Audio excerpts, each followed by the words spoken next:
말씀 보겠습니다. 구약성경 에스라서 4장 1절부터 24절까지 기록된 말씀. 4장. 사로잡혔던 자들의 자손이 이스라엘 하나님 여호와의 성전을 건축한 다음을 유다와 베냐민의 대적이 듣고 스룹바벨과 족장들에게 나와 이르되 우리도 너희와 함께 건축하게 하라. 우리도 너희같이 너희 하나님을 찾노라. 아스루 왕 에살핫돈이 우리를 이리로 오게 한 날부터 우리가 하나님께 제사를 드리노라 하니 스룹바벨과 예수아와 기타 이스라엘 족장들이 이르되 우리 하나님의 성전을 건축하는데 너희는 우리와 상관이 없느니라. 바사왕 고레스가 우리에게 명령하신 대로 우리가 이스라엘의 하나님 여호와를 위하여 홀로 건축하리라 하였더니 이로부터 그 땅 백성이 유다 백성의 손을 약하게 하여 그 건축을 방해하되 바사왕 고레스의 시대부터 바사왕 다리오가 즉위할 때까지 관리들에게 뇌물을 주어 그 계획을 막았으며 또 아하수에로가 즉위할 때에 그들이 글을 올려 유다와 예루살렘 주민을 고발하니라.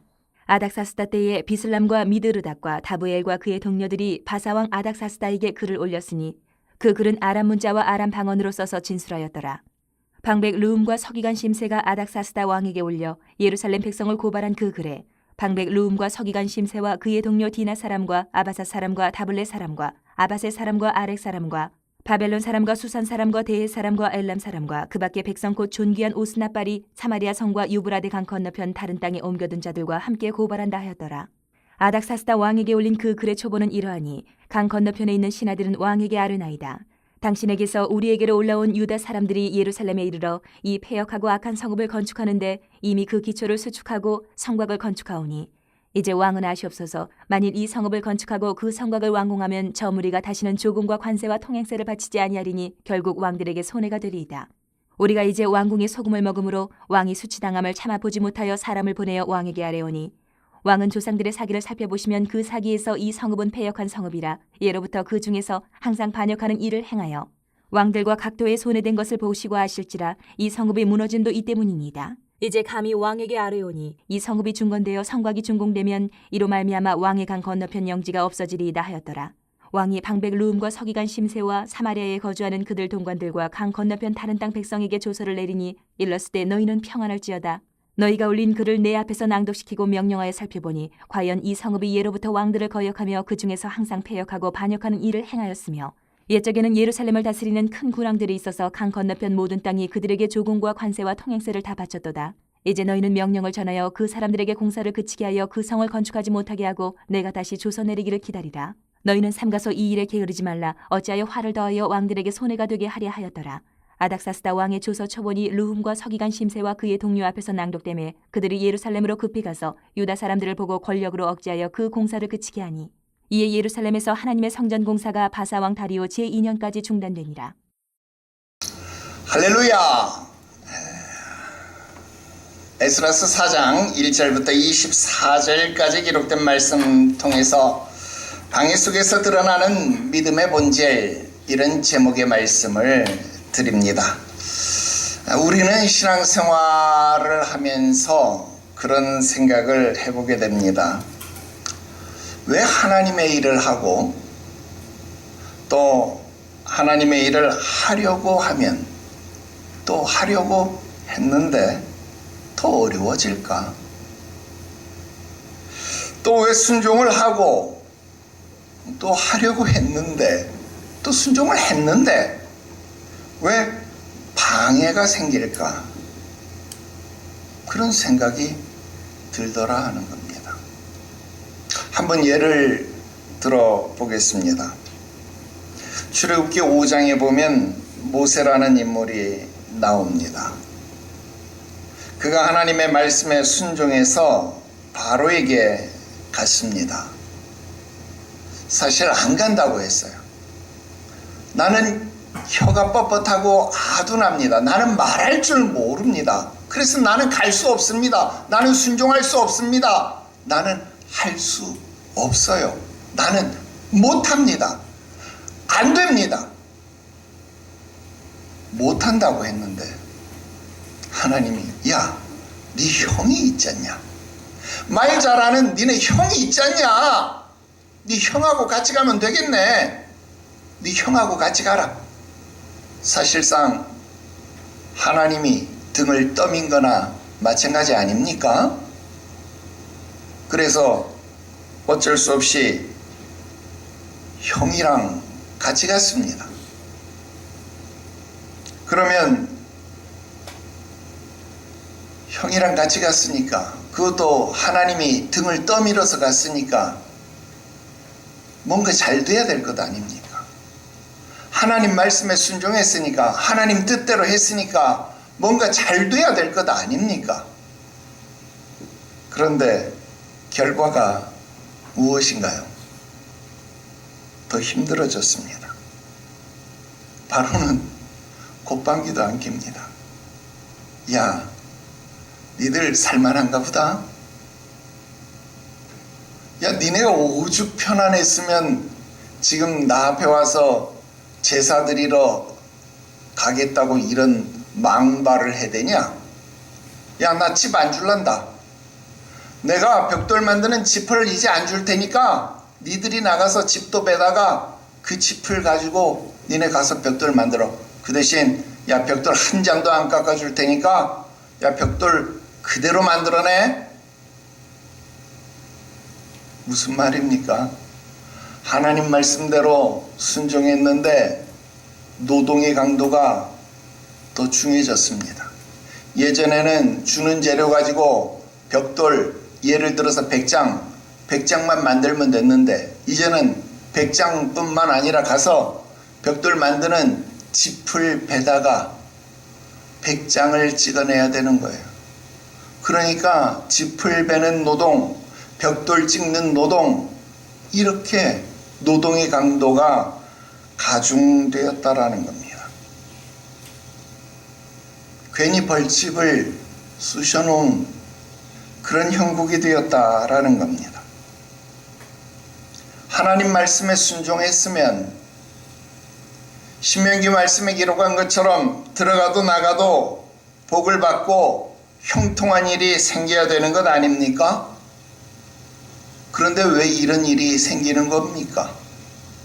왜 나 앞에만 항상 반대로 일이 안 풀리는 거예요? 왜 나 앞에만 흔히 말하는 모피의 법칙이 생기느냐? 그런 질문 하고 싶더라 하는 겁니다. 오늘 우리가 읽은 에스라서 4장은요, 그런 질문에 대한 대답을 보여줍니다. 그래서 조금 길기는 했지만 오늘 에스라서 4장 전체를 여러분들에게 설명드리려고 합니다. 그런데 에스라서 4장을 읽다 보니까 조금 이상합니다. 뭔가 자연스럽지가 않아요. 이상하게 끊기는 느낌이 있습니다. 그런 느낌 들었어요? 아, 몰라. 난 그런 거 몰라. 성경 10독 했는데 끊기는 느낌 하나도 없는데요, 목사님? 맨날 읽었는데 끊기는 느낌 없는데? 네. 여러분 자세히 읽어보면요, 시간의 흐름이 조금 이상합니다. 여러분 3절에 고레스 왕이 나왔잖아요, 그죠? 자, 이 성전 건축 분명 고레스 왕의 조서로 시작된 일이었습니다. 그런데 5절에 보니까 다리오 왕이 즉위할 때까지 방해가 있었다, 이런 말이 나와요. 무슨 방해? 성전 건축이 방해를 받았다라는 거예요. 물론 이건 맞는 역사적 사실입니다. 나중에 다니엘서를 읽어보면은요, 이 일 때문에 다니엘이 너무너무 슬퍼해요. 그래서 예루살렘 동쪽 문을 향해서 맨날 기도하고 이런 일이 벌어진다, 이 말입니다.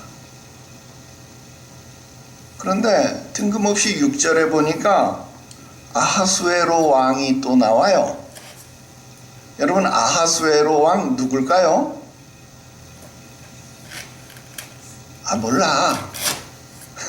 아하수에로 왕, 에스더 왕비의 남편. 에스더 왕비의 남편이 아하수에로 왕이에요. 뭐 남의 나라 임금인데 뭐 내가 알 게 뭐야, 그죠? 세종대왕만 알면 되지, 그지? 아하수에로 왕, 에스더 왕비의 남편이에요. 근데 이때 고소고발이 있었다는 거예요. 여러분, 에스더서를 우리가 아무리 읽어봐도 이때 고소고발은 하만이 고소고발한 사건은 있는데 성전 건축과는 아무런 상관이 없어요. 그러니까 여러분, 이 6절에 기록되어진 고소고발, 이거 이상한데? 일단 또 넘어갈게요. 자, 7절에 보니까 이번에는 또 아닥사스다 왕이 나와요. 여러분, 이 아닥사스다 왕은요, 이 에스라서와는 관계가 없어요. 나중에 뒤에 느헤미야서를 우리가 또 공부할 건데요. 느헤미야서에 나오는 성벽 건축과 관계가 있는 왕입니다. 그 성벽 건축을 방해했을 때 나오는 왕이 이 아닥사스다 왕입니다. 그 이야기가요 23절까지 이어지는 거예요. 그리고 24절에 가면 다시 또 누가 와요? 다리오 왕이 나오는 거예요. 그리고 성전 건축이 그때까지 중단되었다, 이렇게 나오는 거예요. 자, 이상하죠. 다리오 왕 나왔다가 고레스 왕 나왔다가 다리오 왕 나왔다가 아하수에로 왕 나왔다가 아닥사스다 왕 나왔다가 다시, 여러분, 이렇게 왕들의 이름이, 그것도 시대를 뛰어넘으면서 왕들의 이름이 나오는 거예요. 여러분들이 아직 에스더서 안 배웠어요? 다니엘서 안 배웠어요? 학교에 스갈에서 안 배웠어요. 그러니까 여러분, 외우려고 할 필요 없습니다. 이해하려고 할 필요 없습니다. 이거 머릿속에 집어넣으려고 할 필요 없습니다. 여러분, 이런 거 막 머릿속에 집어넣으려고 하니까 성경이 머릿속에 안 그려지는 거예요. 여러분, 성경 그렇게 하면 머릿속에 하나도 안 남는 겁니다. 여러분, 그냥 성경은요, 구조를 보게 되면 그냥 머리에 남게 되는데 이런 걸 하나하나 다 그리려고 하면요, 안 남아요. 왜 이 말씀이 여기에 필요한지만 알게 되면 그냥 보이게 되는 겁니다. 자, 그러면 왜 이렇게 많은 왕들의 이야기, 그리고 왜 이런 많은 방해되는 사건들을 여기서 한꺼번에 말하고 있느냐, 그 이유만 우리가 알고 넘어가면 되는 겁니다. 자, 성경은 하나님께서 사람에게 감동을 주어서 하나님이 직접 이 일을 기록하게 하셨다, 이 말입니다. 그러면 여기에는 누구의 의도가 있어요? 하나님의 의도가 있다는 겁니다. 여러분, 에스라서 4장은요 성전 재건, 성전 건축과 관련된 이야기인데 갑자기 다른 시대의 왕들이 등장하는 거예요. 여러분, 이건 실수가 아닙니다. 하나님이 일부러 이렇게 기록하게 하셨다라는 거예요. 하나님은 지금 한 가지를 강조하려고 하는 겁니다. 뭘 강조하고 싶은 것이냐? 하나님의 일에는 방해가 있다. 그리고 그 방해는 한 번에 끝나는 것이 아니라 그 방해가 쭉 계속된다. 계속되는 방해가 있다. 여러분, 그것을 보여주려고 한다라는 겁니다. 그리고 더 중요한 것은 그 방해 자체가 아니다라는 겁니다. 그런 방해가 있을 때마다 하나님의 백성, 하나님의 사람들이 어떻게 반응하고 있는지, 내가 어떻게 반응하고 있는지를 성경은 보여주고 있다라는 겁니다. 왜? 그 반응을 통해서 믿음의 본질이 드러난다라는 것입니다. 바로 이것이 오늘 우리가 살펴보려고 하는 핵심 메시지입니다. 오늘 여러분들에게 세 가지 말씀을 드리려고 합니다.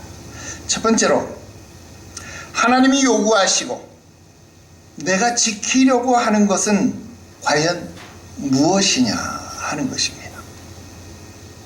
여러분 1절 말씀에 보니까 이들을요 유다와 베냐민의 대적 아예 이렇게 못을 받고 있습니다.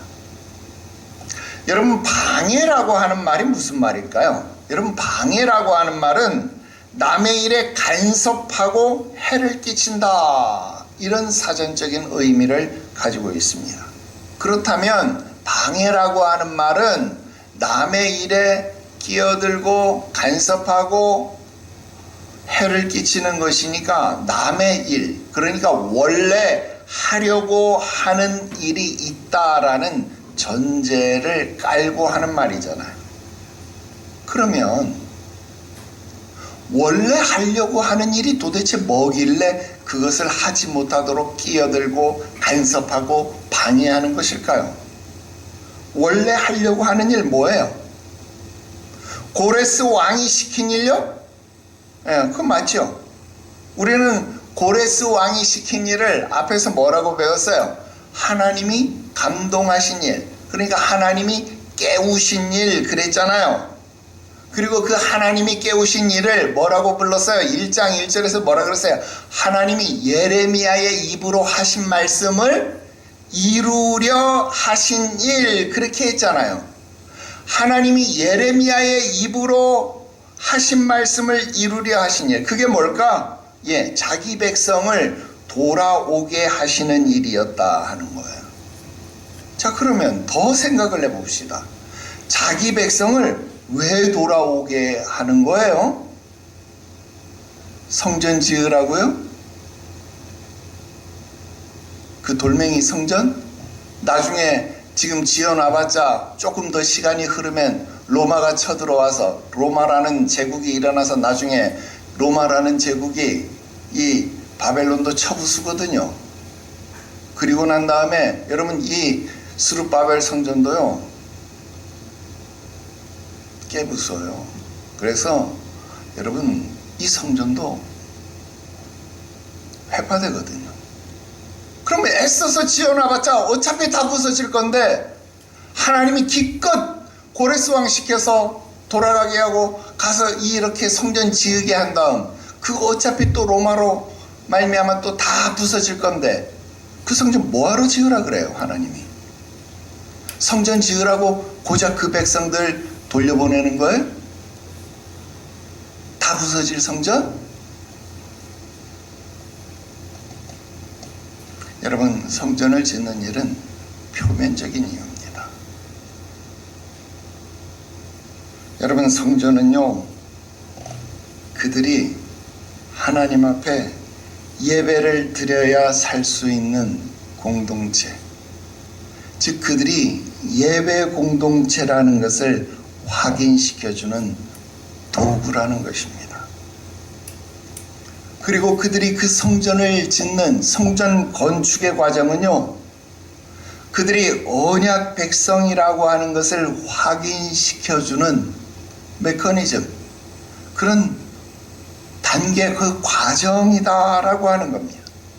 바로 이것이 원래 해야 하는 일이다라는 겁니다.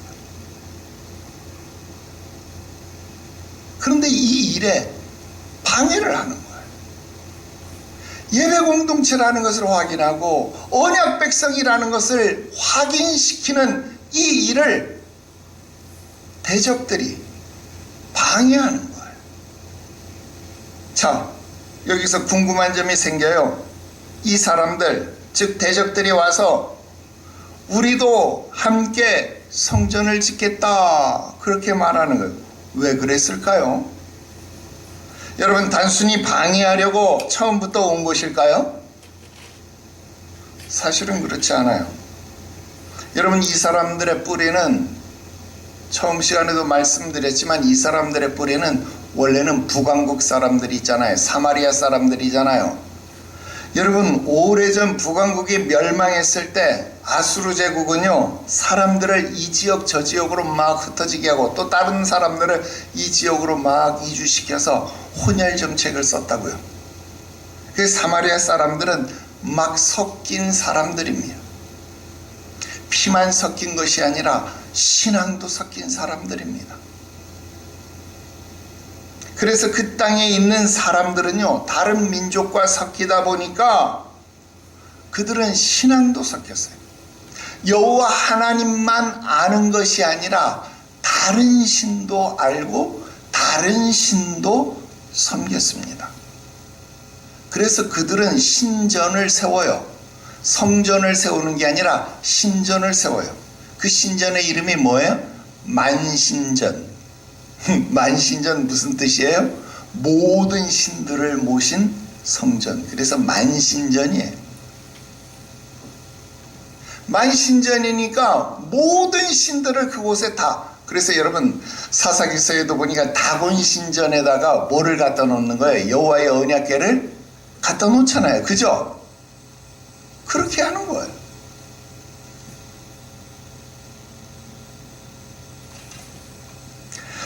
그래서 지금 그들이 와서 말하는 거예요. 우리도 하나님 믿어. 야, 우리도 야훼 하나님 믿는다니까. 그러니까 우리도 야, 같이 성전 짓자.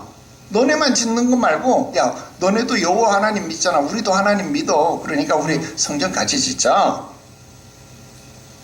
여러분 겉으로 보면 틀린 말 아니잖아요. 함께 지으면 좋잖아요. 빨리 지을 수 있잖아요. 부담도 덜하잖아요. 그래서 스룹바벨과 예수와 그리고 레위의 지도자들은 이 문제를 고민하게 되는 겁니다. 이들의 협력 의사를 받아들일 것인가? 거부할 것인가? 결론은 뭡니까? 거부하는 겁니다. 이걸 단순한 협력으로 보지 않은 겁니다. 그들은 돕겠다고 말했을 때 분명히 알아차린 겁니다. 이걸 받아들이면 성전은 쉽게 세워질지 몰라도 자신들이 마땅히 해야 할 일, 원래 해야 할 일, 자신들이 지켜야 할 신앙, 언약 백성으로서의 정체성이 무너질 수 있다는 사실을 깨달은 겁니다. 그래서 단호하게 말합니다. 우리는 함께할 수 없다. 여러분 이것은 배척하는 것이 아닙니다. 믿음을 지키기 위한 결단입니다. 3절 보십시오. 우리 하나님의 성전을 건축하는데 너희는 우리와 상관이 없느니라. 아멘. 여러분 이것은 단순한 거절이 아닙니다. 나는 이것을 믿음의 경계를 선언하는 일이다. 그렇게 봅니다. 그렇습니다. 올해 초 우리가 느헤미야서 말씀을 공부하겠다 말씀하면서 주의했던 바가 바로 이겁니다. 성벽이 무너졌다라는 소문이 들렸습니다. 무엇입니까? 경계가 무너졌다 그 말입니다. 우리의 믿음의 경계가 무너졌다는 소문이 들린다라는 겁니다. 아닌 게 아니라 25년, 26년 정말로 많은 것들이 무너졌습니다. 정치, 사법 모든 경계가 무너졌습니다. 거기에 종교의 경계도 무너질 대로 무너지고 있습니다. 지금 우리는 성벽과 성전을 재건하는 회복을 해야 합니다. 여러분 성전이 믿음이라고 한다면 성벽은 그 믿음의 경계를 말하는 겁니다. 잘 보십시오. 나라가 망해서 바벨론으로 포로가 되어서 끌려갔잖아요. 거기에서 살고 거기에서 자식을 낳았습니다. 그러니까 그곳이 자기 땅이었습니까? 아니잖아요. 낯설은 곳이잖아요. 우리나라 사람들이 하와이로 이주해서 사탕수수 농장에서 모카밭에서 여러분 재미교포, 제일교포, 제독교포 그 사람들이 그곳에서 미국인으로, 일본인으로, 독일인으로 살 수 있었습니까? 아니요. 김치를 먹을 때마다 구박을 받았습니다. 마늘 냄새 난다고. 지금이야 우리 김치가 세계 최고의 음식이라고 각광을 받고 있지만, 비빔밥이 최고의 음식이라고 기내식 여러분, 우리나라 국자기뿐만 아니라 요즘은요 외국 외항기 기내식에서도요 비빔밥이 나오는 시대가 됐어요.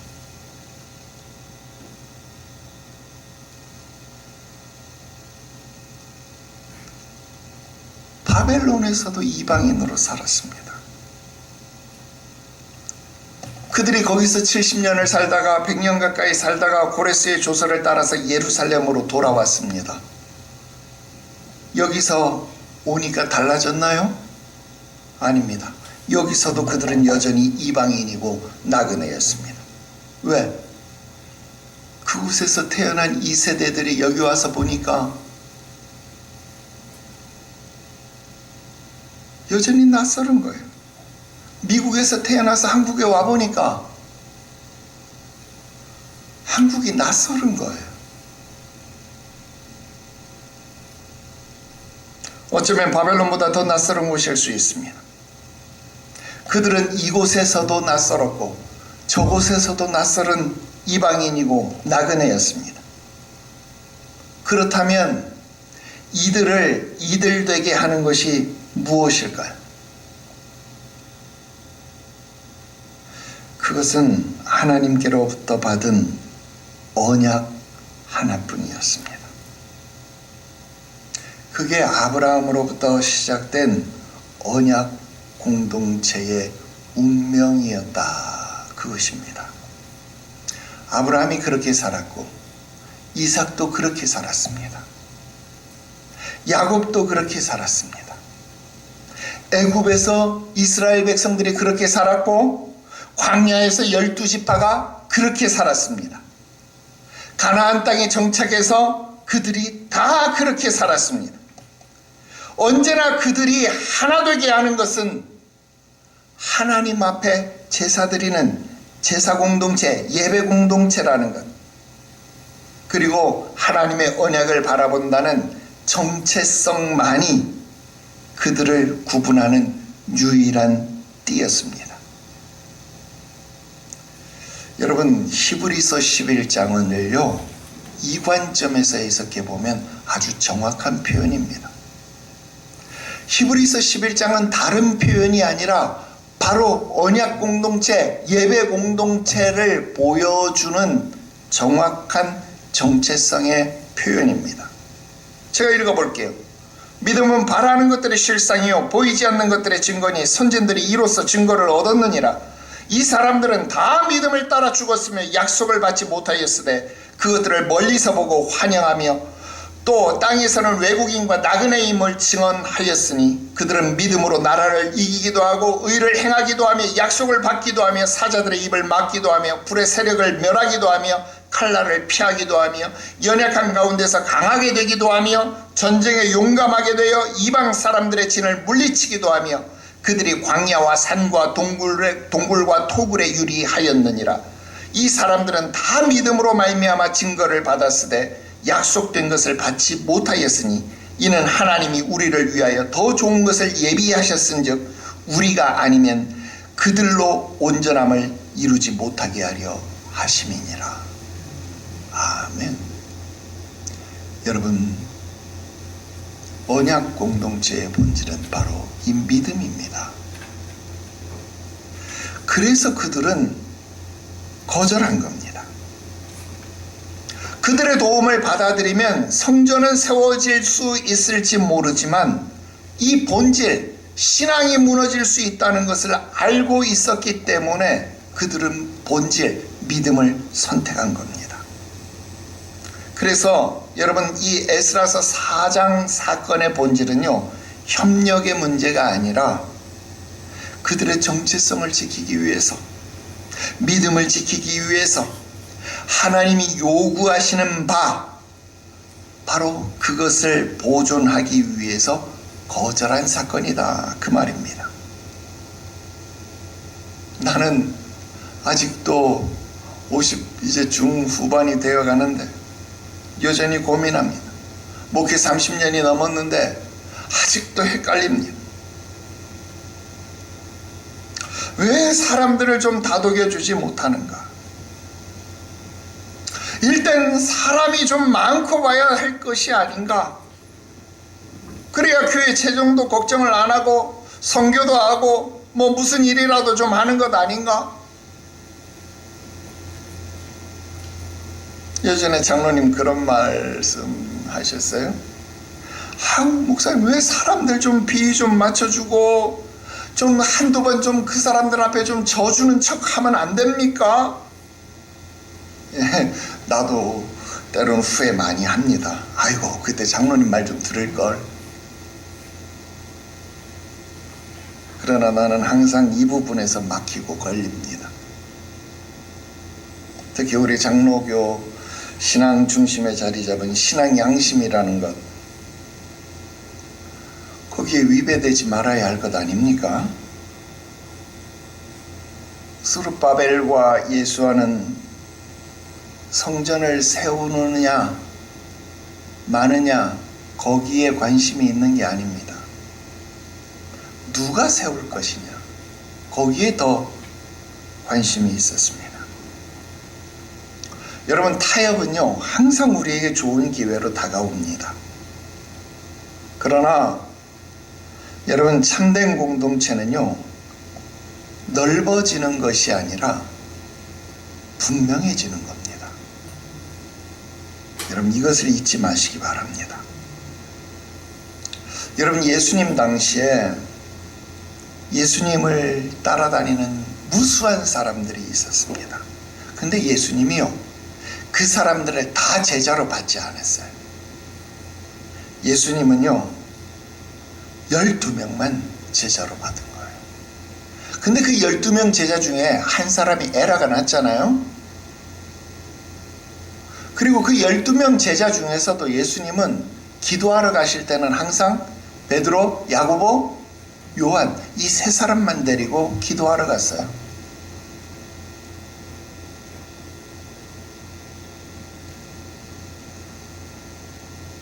여러분들이 베드로, 야고보, 요한이 되시기를 바랍니다.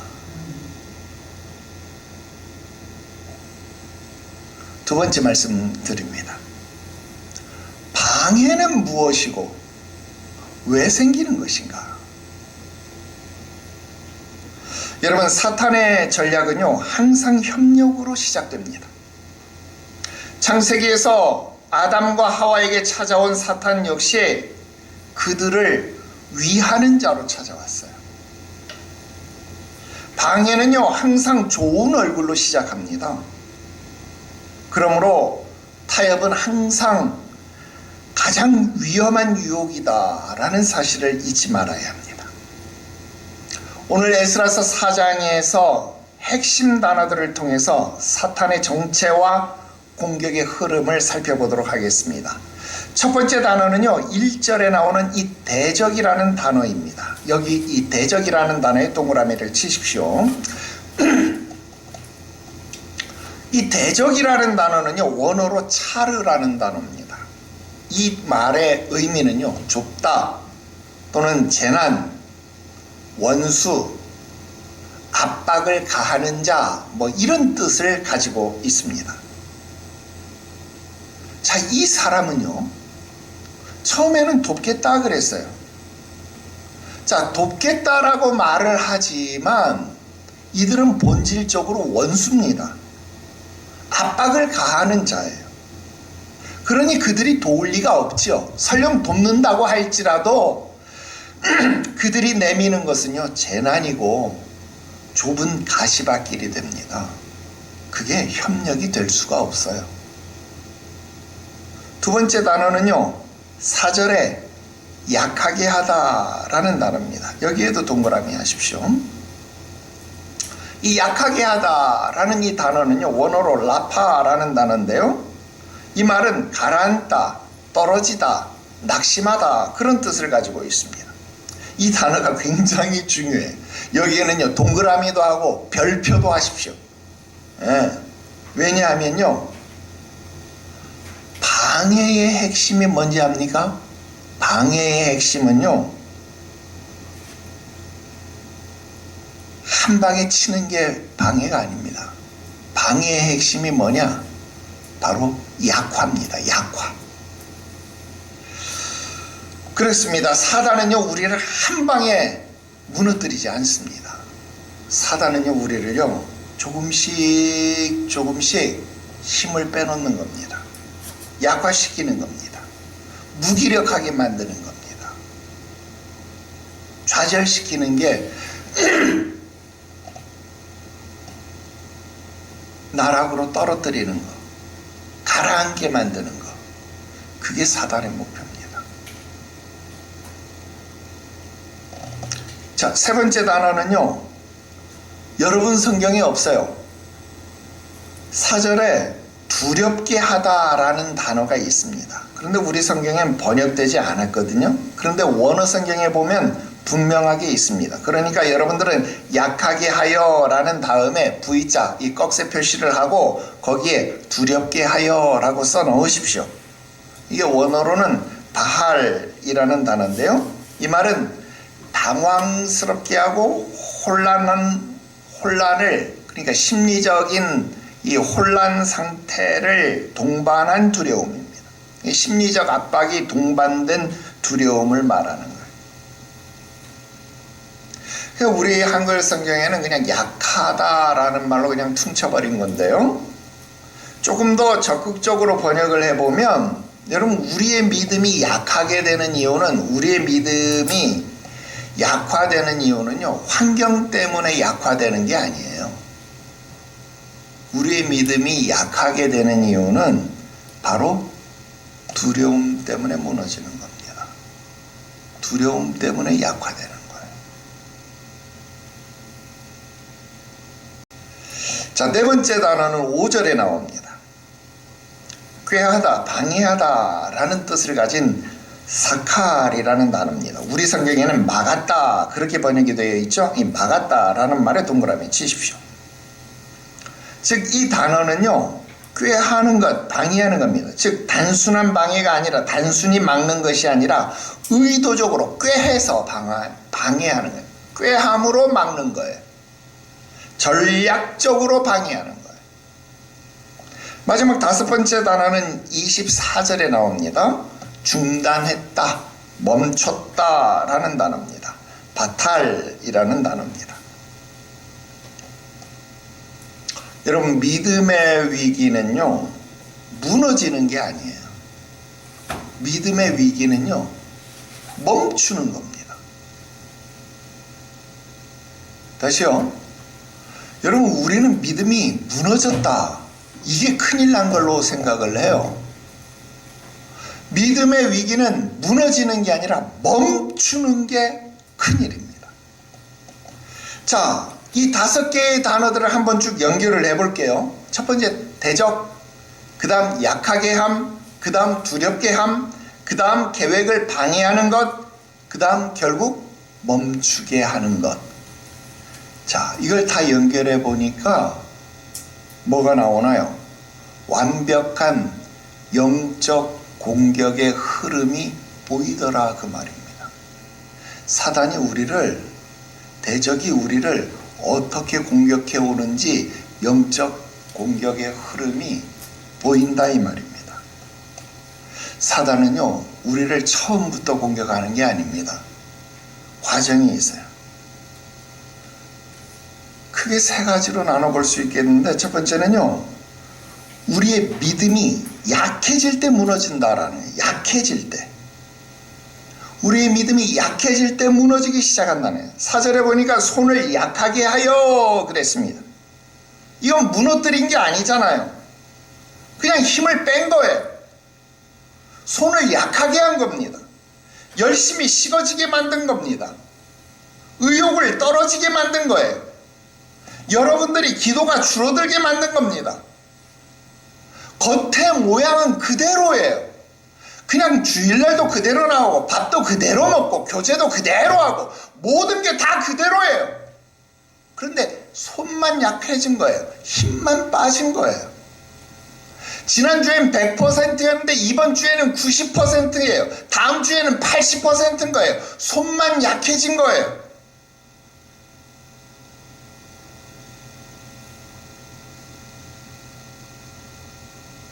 신앙은 이때 이미 흔들리기 시작하는 겁니다. 무너짐은요, 사건이 아닙니다. 과정입니다. 한번 따라서 할래요? 나 따라서 하는 거 잘 안 시키잖아요. 근데 오늘은 한번 따라서 해보세요. 무너짐은 사건이 아니라 과정이다.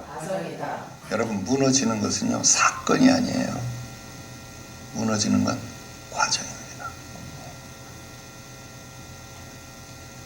두 번째는요, 믿음은 두려움 속에서 흔들리는 겁니다. 4절에 두렵게 했다, 그 말입니다. 우리 성경에 없다 그랬잖아요. 그런데 원래 원어 성경에는 이 두렵게 하여 라는 말이 있습니다. 환경이 바뀐 게 아니에요. 마음이 흔들린 겁니다. 앞이 보이지 않고 사람이 부담되고 결과가 걱정이 되는 겁니다. 우리의 믿음은요, 상황과 싸우는 게 아닙니다. 두려움하고 싸우는 거예요. 그래서 우리의 신앙은요, 밖에서 싸우는 게 아니라 내 안에서 싸우는 거예요. 그래서 성경이 내 마음을 지키라 그래요. 무릇 지킬 만한 것보다 내 마음을 지키라. 생명의 근원이 여기서 나는 거다. 믿음은 내 마음을 지키는 거예요. 내 마음이 두려워지지 않도록, 내 마음이 약해지지 않도록 내 마음을 지켜야 되는 거예요.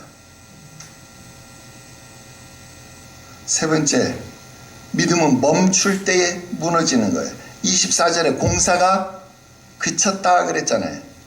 여기서 끝입니다. 완전히 무너진 게 아니에요. 그냥 그친 거예요. 중단된 거예요. 사람들은 여기서 안심하는 거예요. 왜? 중단했으니까. 중단이라는 말은 뭐예요? 다시 재개할 수 있잖아요. 아니, 오늘 멈췄다가 내일 다시 하면 되지 뭐. 오늘만 날인가? 아니, 오늘은 내가 컨디션이 좀 안 좋아서 그래. 내일 다시 할 거야. 아유, 오늘은 몸이 좀 안 좋아서, 아유, 나 내일부터 기도 열심히, 오늘까지만 먹고 내일부터 다이어트 시작. 그 사람 평생 다이어트 못해. 내일부터 기도한다고? 절대 못해. 여러분, 그게 착각이라는 거 경험해 본 사람만 알잖아요. 멈춘 겁니다. 기도 멈추고 신앙이 멈춘 겁니다. 예배 드리러 나왔습니다. 근데 중심이 멈춰버렸잖아요. 헌신이 멈춘 겁니다. 주일에 나왔는데 하나님의 일, 봉사를 내려놓은 겁니다. 봉사가 멈춘 겁니다. 여러분, 신앙에서 제일 위험한 게 뭡니까? 쓰러진 게 아닙니다. 멈춘 순간이 제일 위험한 겁니다.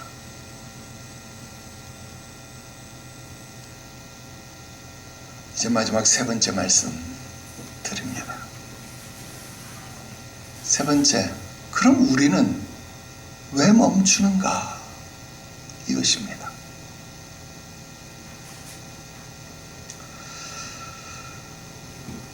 이 사람들 처음에 잘했잖아요. 대적들이 와서 타협안을 제시했을 때 타협하지 않았잖아요. 거절했잖아요. 비록 소수의 남은 자였지만 포로에서 돌아온 자들, 이방인처럼 나그네처럼 살았지만 그들은 섞이지 않았습니다. 언약 백성으로서, 예배 공동체로서 자신의 정체성을 지켰습니다. 그런데 왜 멈췄을까요? 첫 번째, 지속되는 압박을 견디지 못했습니다. 자, 오늘 본문에 보니까 방해가 한 번이 아니었죠. 아까 왕들의 이름이 쭉,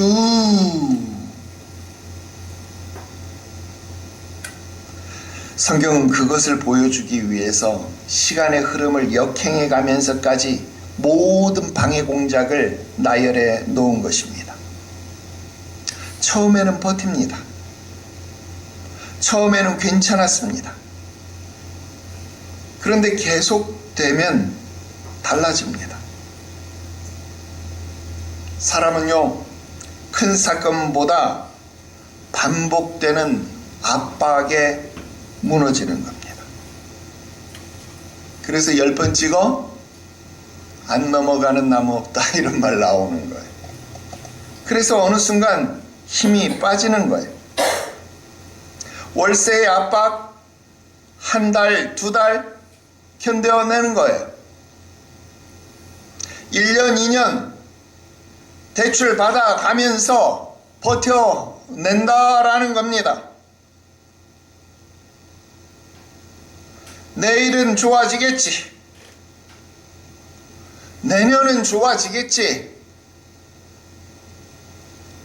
쨍하고 해 뜰 날 돌아온단다.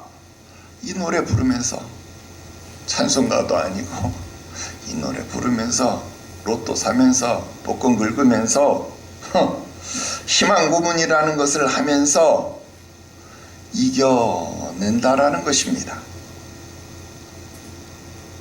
하지만 지속적인 압박을 견디지 못하고 결국에는 멈춰 선다는 것입니다.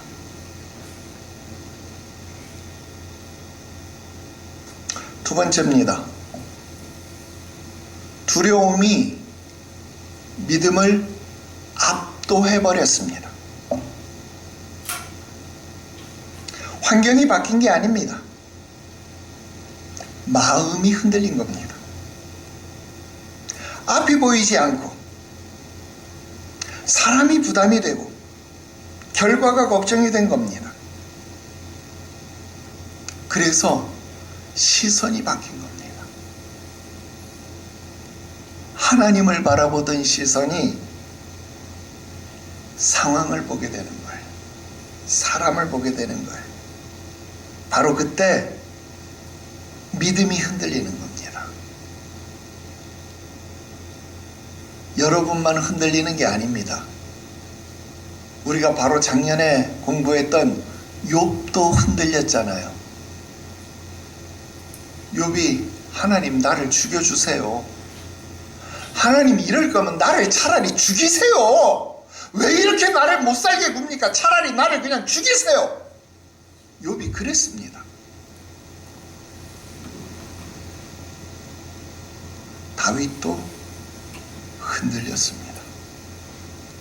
여러분들이 알고 있는 성경의 모든 믿음의 거장들이 흔들렸습니다. 아브라함 흔들렸습니다.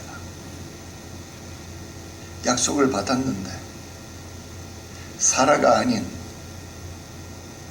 하갈을 취했습니다. 하갈을 통해서 자식을 얻을 생각을 했습니다.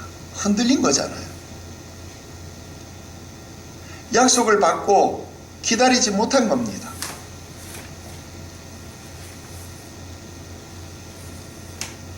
약속의 땅에 도착했지만 가뭄이 들었습니다. 환경을 이기지 못했습니다. 두려움이 들었습니다. 죽을 것만 같았습니다. 애굽으로 내려갑니다. 그곳에서 자기 아내를 빼앗길 뻔했습니다.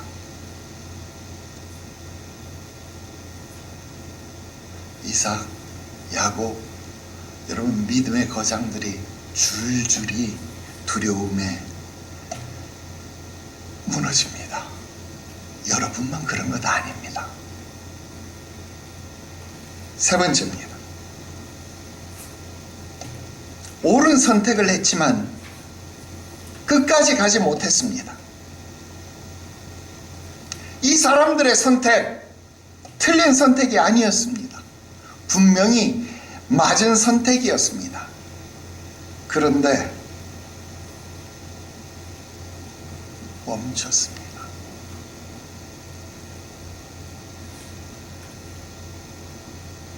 여기서 우리가 결론을 내야 합니다.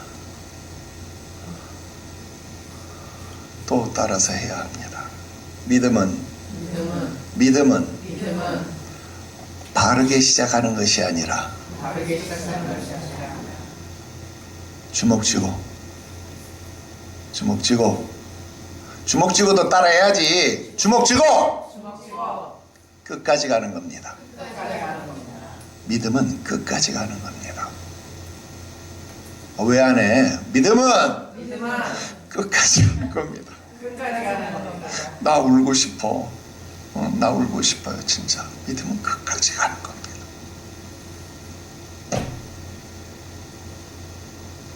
결론입니다.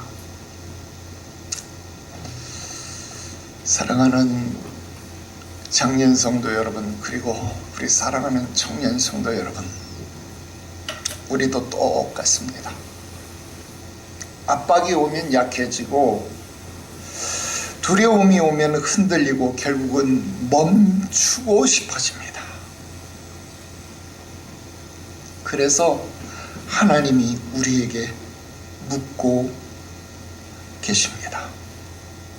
너 지금 멈추고 있니? 너 멈췄니?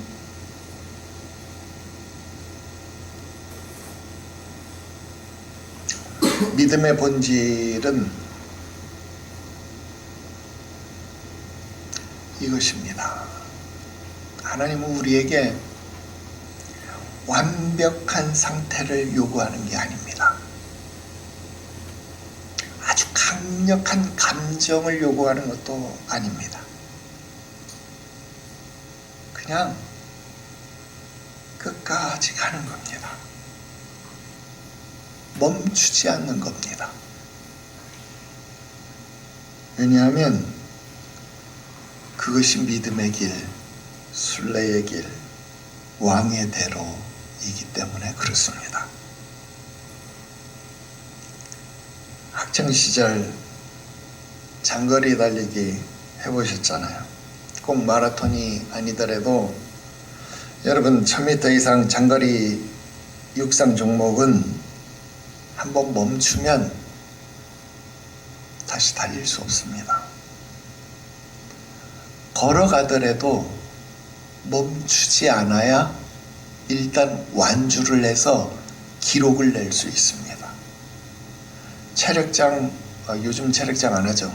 우리 때는 체력장이라는 게 있는데, 체력장 할 때 한번 멈추면 체력장 그 점수가 안 나와요. 멈추면 다시 출발을 못 하니까.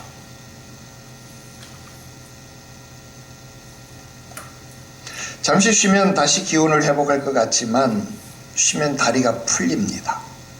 다시 출발할 수 없습니다. 목회자의 길, 수없이 포기를 생각하는 길입니다. 감사하게도 오늘까지 위기 상황 속에서도 멈추지 않을 수 있었습니다. 여러분들을 생각하면 오늘도 멈출 수가 없습니다. 서로 위로합시다. 격려합시다. 그러면서 또 전진합시다. 그럼 되는 겁니다. 우리는 신앙생활 하면서 방해가 없으면 좋겠다, 고난이 없으면 좋겠다, 그런 생각을 합니다. 그런데 그 방해가요, 우리의 정체성을, 우리의 믿음의 본질을 더 분명하게 만들어 줍니다. 고난이 없다면 쉬웠을 것이라고 여기지만 고난이 없으면 믿음의 본질이 흐려지게 됩니다. 그래서 시편 119편 71절에 고난당하는 것이 내게 유익이라, 이로 말미암아 내가 주의 율례들을 배우게 되었나이다, 그렇게 시인은 고백합니다.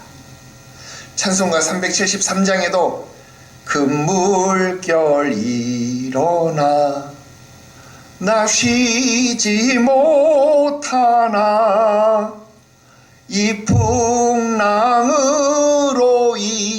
인하여 더 빨리 갑니다, 그렇게 고백합니다. 우리 인생에는 희노애락이 있습니다. 고난 당하는 것, 당연히 있어야 합니다. 요즘 젊은이들이 하는 말이 있잖아요. 피할 수 없으면 즐겨야 합니다. 고난 즐기십시오. 그 고난이 여러분들을 빛나게 합니다. 조건이 있습니다. 멈추지만 마십시오. 극단적인 선택. 여러분, 이런 말은 세상에 존재해서는 안 되는 말입니다. 여러분, 멈춤이라는 것은 없습니다. 멈춤은 신호등에만 있는 거예요. 우리에게는 멈춤은 없습니다. 끝까지 저 천성에 이르는 그날까지 전진합시다. 기도 드리겠습니다. 거룩하신 하나님 아버지, 오늘 말씀을 통해서 우리의 믿음을 돌아보게 하시니 감사합니다.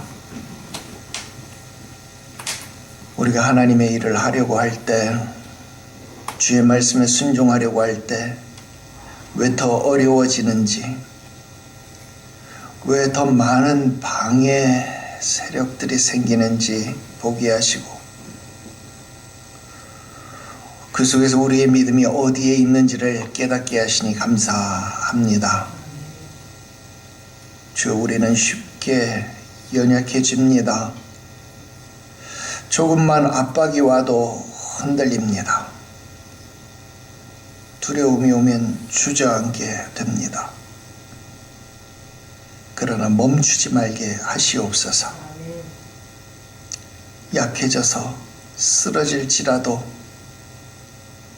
가게 하시옵소서. 기어서라도 가게 하시옵소서. 두려워도 상황이 아니라 주를 보게 하여 주시옵시고, 우리의 믿음이 감정이 아니라 순종이 되게 하여 주시옵소서. 타협하지 않게 하시고 섞이지 않는 순전함만 남게 하시옵소서. 주만 붙드는 믿음으로 주 앞에 인정받게 하시옵소서. 주님 예수께서 죽기까지 순종하여 그 일을 다 이루었다 선언하신 것처럼 우리도 다 이루게, 다 왔다고 선언하게 하시옵소서. 거룩하신 구주 예수님의 이름으로 기도드리옵나이다. 아멘.